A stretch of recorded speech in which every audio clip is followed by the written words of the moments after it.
제가 훈련받았던 그 바나바 훈련원에 가면 1층에 강의실이 있습니다. 거기 가보신 분들은 아시겠지만 강의실에 들어가면 이 벽면에 플랜카드로 문구가 새겨져 있는데 한쪽 벽에 이런 문구가 새겨져 있습니다. 생존을 넘어 사명의 세계로. 우리 성도님들 가보신 분들 기억하실지 모르겠지만 생존을 넘어 사명의 세계로.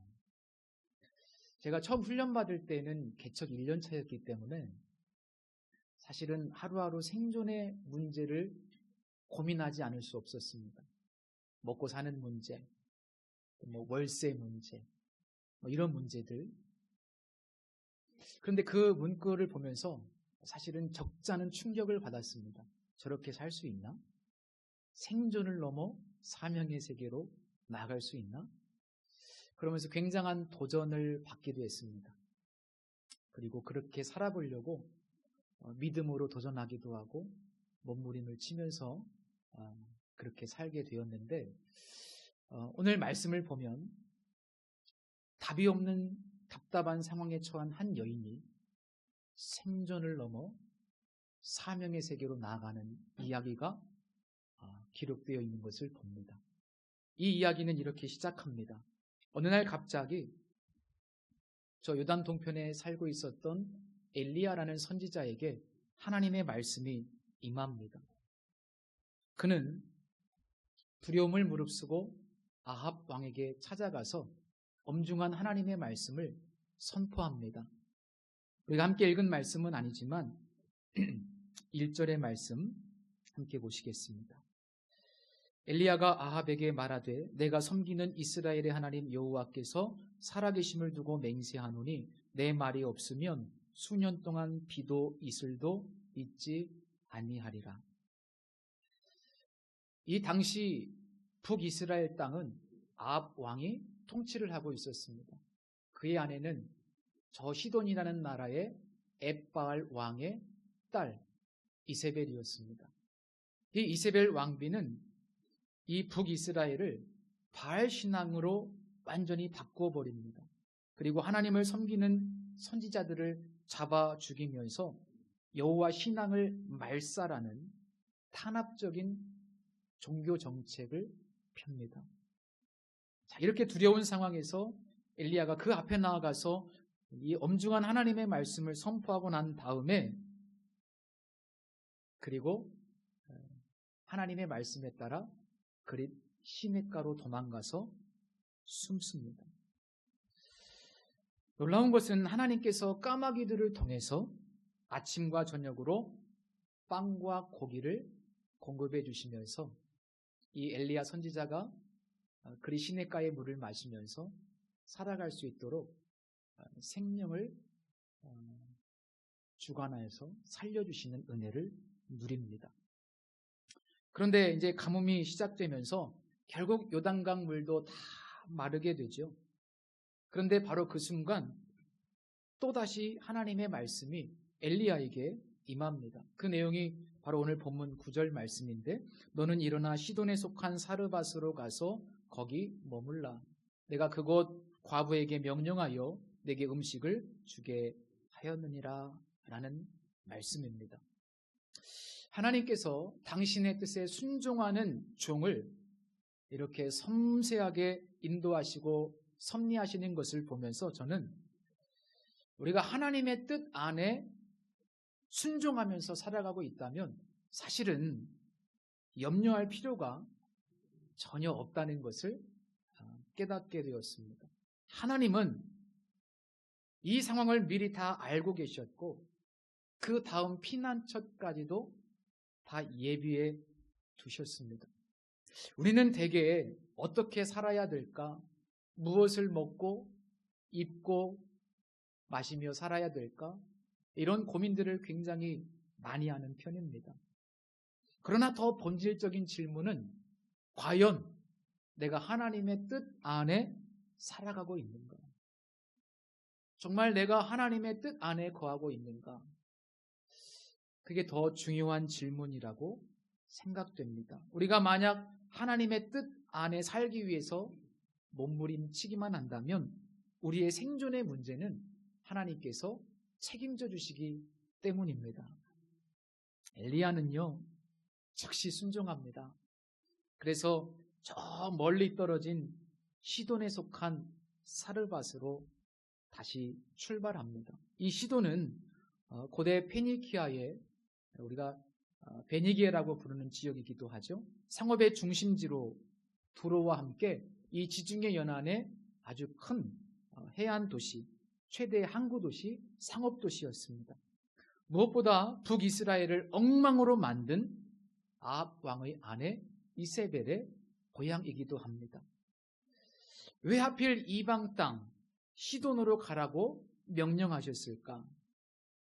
한 장 넘겨서 18장 10절에 보니까 당신을 찾지 아니한 족속이나 나라가 없었다라는 말씀이 있습니다.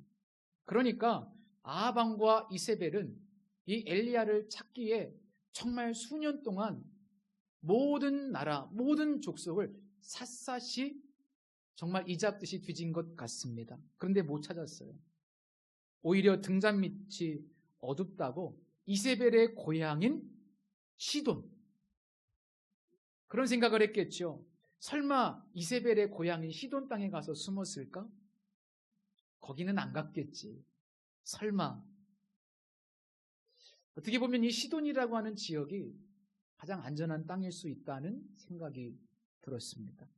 그러나 저는 보다 더 중요한 신학적인 이유가 있다고 생각을 합니다. 아마 하나님은 이세벨의 고향, 바알 신앙의 중심지를 정면으로 치고 들어가서 그 나라의 하나님의 살아계심과 능력과 이름을 증거하시기 위해서 오히려 그래서 엘리야를 그 바알 신앙의 중심지로 인도하신 것이 아닌가, 그런 생각을 해보게 됐습니다. 자, 또 하나의 질문은요, 왜 하필 과부를 통해서 엘리야를 섬기게 하셨을까 하는 겁니다. 당시 과부는 힘없고 가난한 사람의 대명사였지 않습니까? 물론 부유한 미망인도 덜어 있었겠지만 오늘 본문을 보면 이 여인은 한 끼, 그것도 충분하지 않고 겨우 입에 풀칠할 정도의 한 끼 양식밖에 없었던 정말 가난한 여인이었습니다. 이 가난한 미망인은 시돈 출신의 왕비 이세벨과 이렇게 대조를 이루는 것처럼 보입니다. 무엇을 말씀하고 싶어 하실까? 우리가 믿는 하나님은 이 세상에 가장 약하고 힘없고 가난한 자를 통해서도 이 세상의 절대 강자를 이길 수 있는 하나님이심을 드러내시기 위해서 이 시돈 땅의 가난한 미망인을 선택한 것으로 보입니다.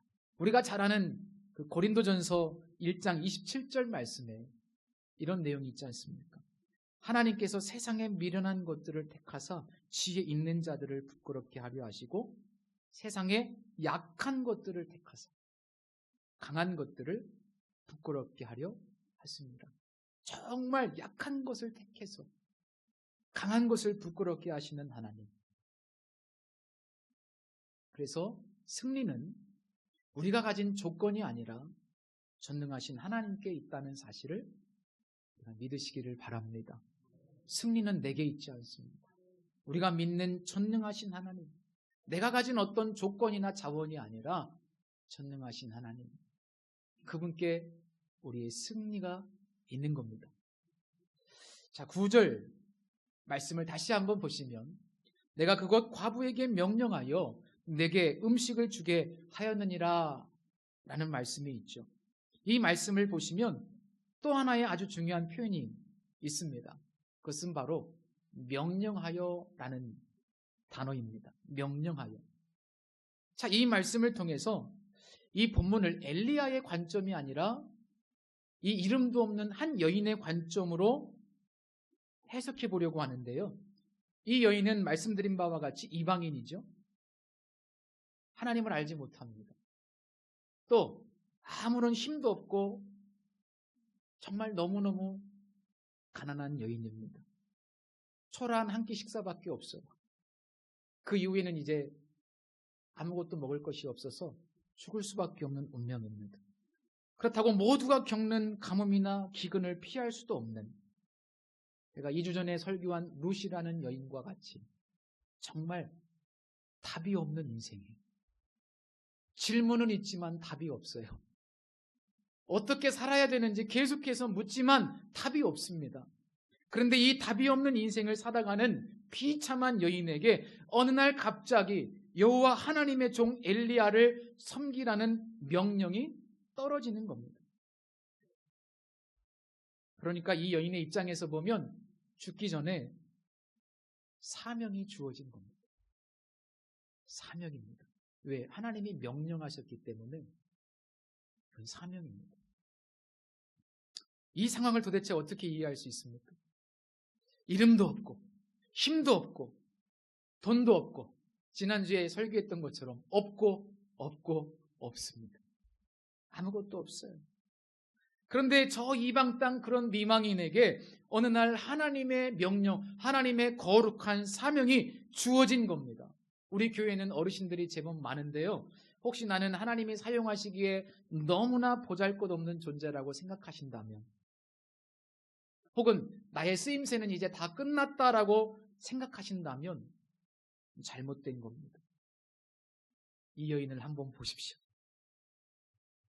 이런 여인도 하나님께서 하나님의 영광을 위해 쓰시지 않습니까? 세상에 그 어떤 연약한 존재일지라도 살아있는 한 부르심이 있고 쓰임새가 있습니다. 왜 아멘 안 하시나요?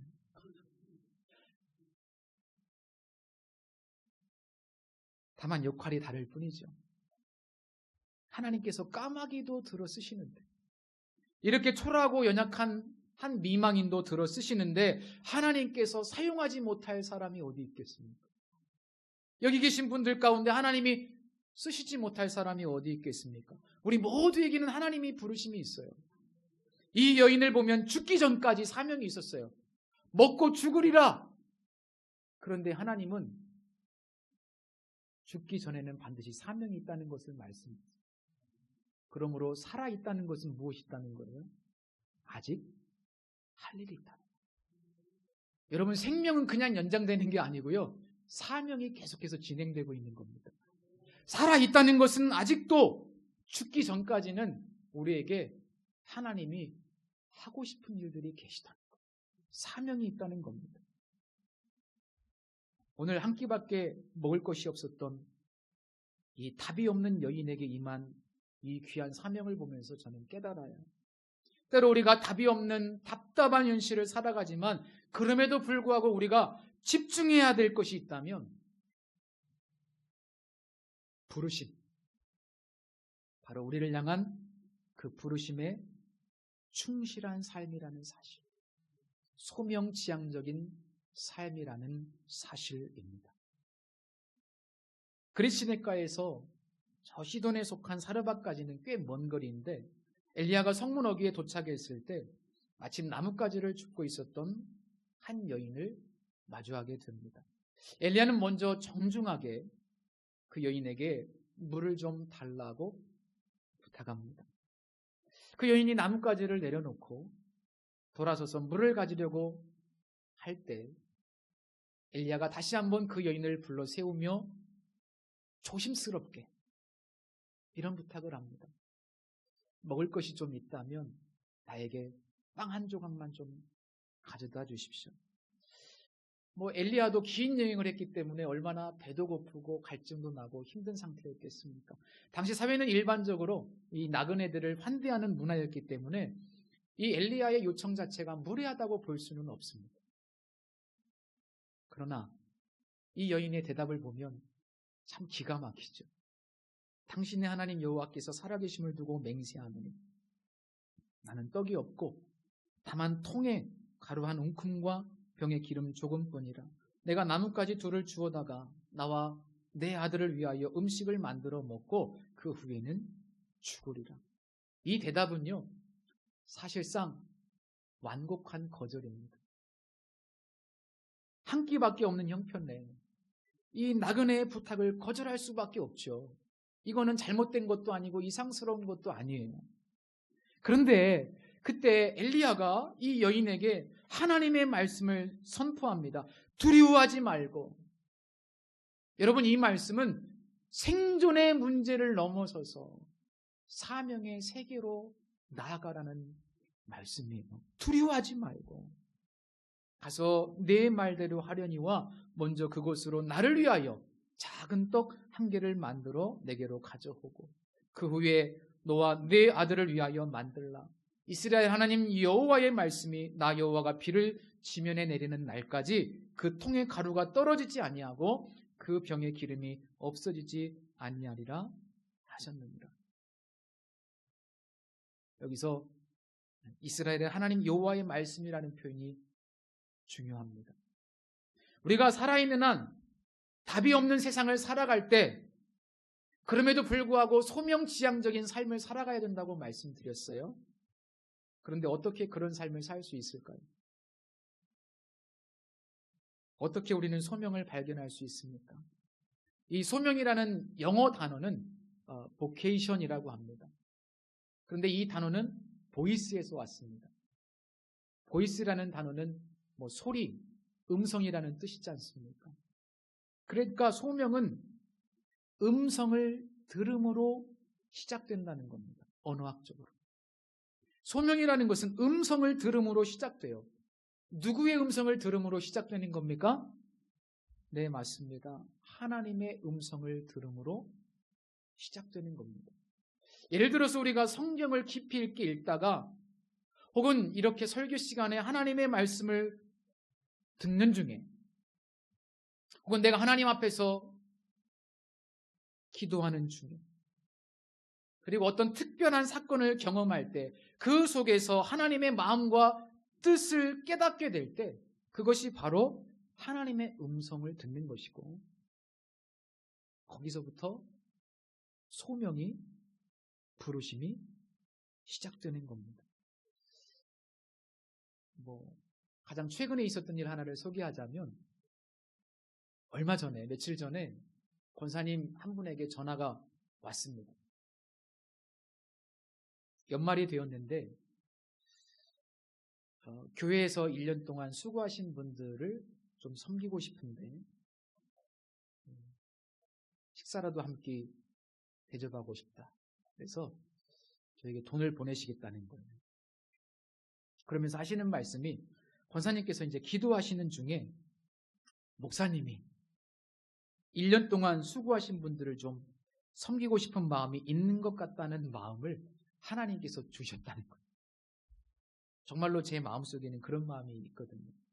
물론 우리 교인들 다 수고하셨지만 정말 1년 동안 교회를 위해서 변함없이 수고하시고 헌신하신 분들 모시고 식사 한번 대접하고 싶은데 사실 주저주저 했죠. 그런데 하나님께서 그 권사님 기도하는 중에 그 마음을 주셨다는 거예요. 우리 목사님이 섬기고 싶은데 안타까워 하시는구나. 그러면서 저한테 전화를 주신 거예요. 하나님 참 신비롭게 일하시죠. 지난번에 우리 교회 스타리아를 살 때도 하나님 그렇게 역사하셨거든요. 제가 종종 그런 일들을 경험합니다. 하나님이 그렇게 또 누군가를 통해서 제 마음을 헤아려 주시는 거예요. 그 권사님의 입장에서 보면 하나님께서 권사님을 부르신 거예요. 그 부르심이 소명이죠. 그리고 그것을 행동으로 옮기는 믿음, 두려움을 넘어서 이 생존의 문제를 넘어서 하나님 앞에 믿음으로 반응하는 그 실천이 바로 사명입니다. 소명은 부르심이고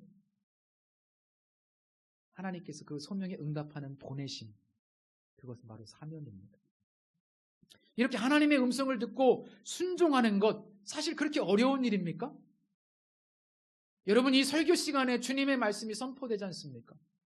우리가 기도할 때 하나님이 마음을 주시지 않습니까? 우리가 성경을 읽을 때 하나님이 우리에게 말씀하시지 않습니까? 그런데 우리는 대부분 외면할 때가 많습니다. 하나님이 주신 감동을 붙들지 않고요. 사실 대부분 물리쳐 버립니다. 왜? 두려워서. 이 생존의 문제 앞에서. 저도 그런 경우가 많이 있어요. 그런데 믿음으로 두려움을 넘어서 하나님이 주신 감동을 붙잡으면 하나님이 일하시는 거예요. 우리 성도님들이 내게 임하는 그 주님의 말씀을 붙들고 두려움을 넘어서서 믿음으로 반응할 수 있기를 축복합니다. 13절에 보면 엘리야가 이 여인에게 이렇게 이야기합니다. 저 같으면 그냥 돌아섰을 거예요. 왜냐하면 저는 마음이 착하거든요. 이렇게 불쌍한 여인에게 내가 도와주면 도와줬지 뭘 또 달라고 하겠습니까? 저는 그렇게 못합니다. 그런데 엘리야는 이렇게 이야기를 해요. 내 말대로 하려니와 먼저 그것으로 나를 위하여 작은 떡 한 개를 만들어 내게로 가져오고 그 후에 너와 내 아들을 위하여 만들라. 이 말씀 보면요, 여기까지만 보면 벼룩의 간을 빼먹지. 어떻게 이런 요구를 할 수가 있을까? 참 너무 잔인하다. 이런 생각이 들었는데 제가 말씀을 묵상하면서 여기에 중요한 의미가 있다는 것을 깨닫게 됐습니다. 말씀을 다시 한번 보시죠. 13절. 보시면 먼저라는 표현이 있죠. 볼펜이 있으시면 한번 밑줄을 쳐보세요. 먼저. 그리고 조금 지나가면 그 후에 라는 표현이 나옵니다. 여러분, 우리 인생에는요, 먼저가 있고 그 후가 있습니다. 많은 사람들이 이 순서 혹은 우선순위를 무시하고 거꾸로 살아갑니다. 먼저 해야 될 것이 있고요, 후에 해야 될 것이 있어요. 이걸 뒤집으면 문제가 생기는 거예요. 하나님의 역사가 없습니다. 많은 사람들이 먼저 해야 될 것을 후회하고 후회할 것을 먼저 해버려요. 제가 이 말씀을 보면서 마태복음 6장 33절 예수님의 말씀이 생각났습니다. 그런즉 너희는 먼저 그의 나라와 그의 의를 구하라. 먼저 뭘 구하라고요? 그의 나라와 그의 의를. 그리하면 이게 그 후에요.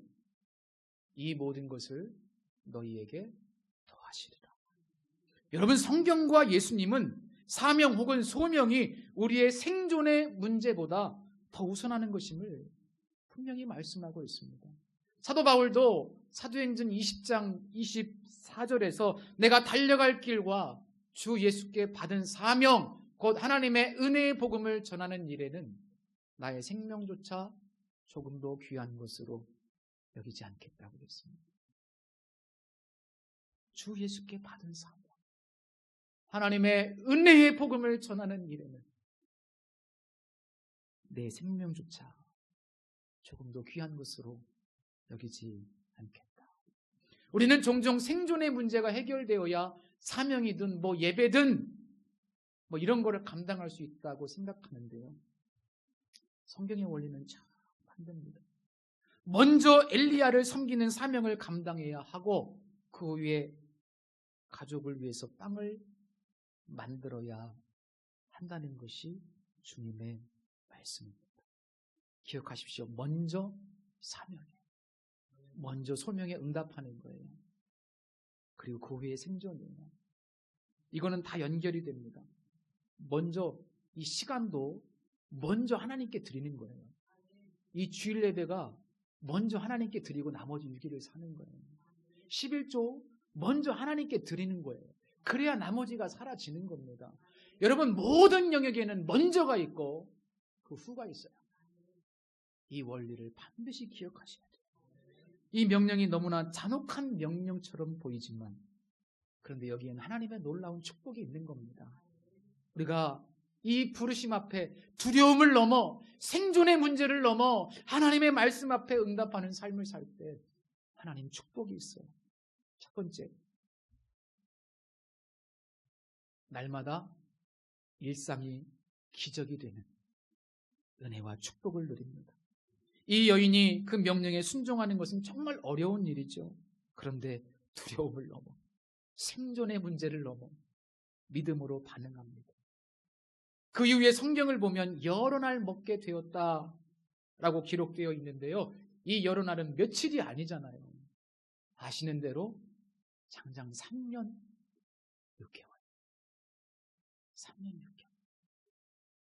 물론 선지자를 다락방에 모시고 아침마다, 점심때마다, 저녁때마다 끼니를 준비하는 것은 너무나 힘들고 불편한 일일 수 있지만, 그러나 밀가루통에 밀가루가 떨어지지 않고 이 기름병에 기름이 떨어지지 않는 놀라운 기적을 매일 체험하면서 이 여인은 그야말로 정말 일상의 기적이 되는 기쁨, 놀라운 축복을 누리게 되는 거예요. 매일 식사를 준비할 때마다 이게 영적으로 얼마나 깊은 일입니까? 얼마나 기대감이 있겠습니까? 하나님이 또 채워주셨을까? 이게 3년 6개월 동안. 이게 얼마나 영적으로 기쁜 일입니까? 여러분, 소명에 응답하는 삶은요, 조금 고달플 수는 있어요. 그러나 거기에는 기쁨이 있는 거예요.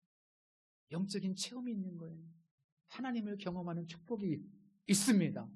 우리 성도님들 믿음으로 두려움을 넘어 하나님의 부르심에 순종하셔서 이런 기쁨과 기적의 일상을 살아가시는 축복을 누리시기를 바랍니다. 두 번째로, 크든 작든 우리가 부르심에 믿음으로 순종하면 그도 살고 나도 살고 내 식구도 살게 되는 놀라운 축복을 누립니다. 15절 다시 보실까요? 그가 가서 엘리야의 말대로 하였더니 그와 엘리야와 그의 식구가 여러 날 먹었으나, 여기 보면 그의 식구라는 표현이 있는데 이 단어는 단순히 그녀의 아들을 의미하는 단어가 아닙니다. 왜 그녀의 아들이라고 쓰지 않고 성경은 그녀의 식구라고 했을까? 말 그대로 이 단어는 아들을 포함해서 주변에 그 근처에 살고 있는 가까운 친지들까지 포함하는 단어입니다. 여호수아서에 보면 기생 라합이 이스라엘의 정탐꾼들을 숨겨준 덕분에 그녀뿐만 아니라 그녀의 가족, 식구들이 다 구원을 받았던 것처럼 오늘 이 말씀 속에서도 이 한 여인의 두려움을 넘어선 순종으로 인해서 엘리야도 살고 이 여인도 살고 아들도 살고 주변의 친척들까지 이 생명의 축복을 누렸다는 의미예요. 하나님께서 우리를 부르실 때 그 이유는 우리에게 손해를 주시기 위함이 아니에요. 우리를 부려먹고자 함이 아닙니다. 하나님은 그런 분 아니세요. 오히려 우리를 살려주시고 우리를 통해서 복이 흘러가게 하시고 우리 주변 사람들까지 살리시기 위함이라는 것을 이 말씀을 통해서 깨달으시기 바랍니다. 이 얼마나 놀라운 축복이에요. 나도 살고 내 가족도 살고 내 주변 사람들이 나 때문에 살고 이 복을 누리셔야 되지 않겠습니까? 세 번째로, 우리가 부르심에 순종하면 나 같은 죄인을 통해서 하나님께서 영광을 받으시는 축복을 우리가 누리게 됩니다. 사실 우리가 어떻게 하나님께 영광을 돌릴 수 있습니까? 하나님의 영광을 가리며 살 때가 더 많은 죄인들 아닙니까? 우리가 하나님의 영광을 위해서 살아가는 거 쉽지 않아요. 오히려 내 영광을 추구하면서 살아갈 때가 더 많잖아요. 그래서 하나님께서 우리를 부르시는 목적 가운데 하나는 우리가 하나님께 영광을 돌릴 수 있는 기회를 주시기 위함이에요. 하나님이 우리를 부르시는 이유는 너가 나의 일을 감당하며 나의 영광을 위해서 좀 쓰임받기를 원한다. 예수님께서요, 요한복음 17장 4절에서 이런 말씀을 하셨습니다. 아버지께서 내게 하라고 주신 일을 내가 이루어 아버지를 이 세상에서 영화롭게 하였사오니. 내게 하라고 주신 일이 다 있어요. 어떤 권사님은 그래요. 난 할 수 있는 게 아무것도 없어서 자리만 지킨다고. 그게 소명이에요.